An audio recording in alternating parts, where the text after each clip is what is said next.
आज मैं आपको एक कहानी सुनाता हूँ, फिर आप जज करिए कि इस कहानी में सेंस है या फिर नॉन सेंस है।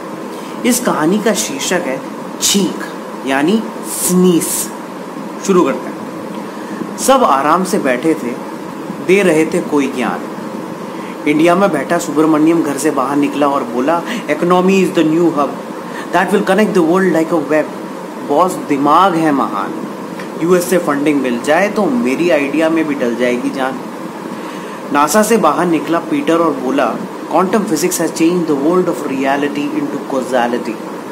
We are looking into the sky. In no time universe के सारे रास्ते हो जाएंगे याद, मुंह जवान।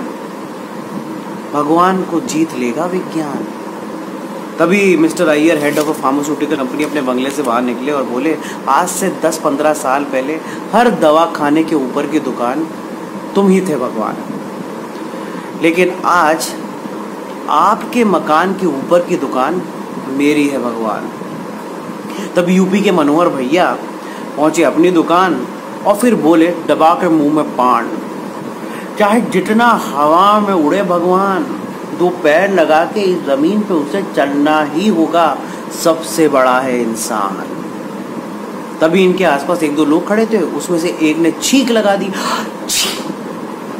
उसके बाद ये जो घूमे हैं और ये दौड़े हैं चारों अपने घर की ओर कि आज 14 दिन हो गए होम क्वारंटाइन पे है।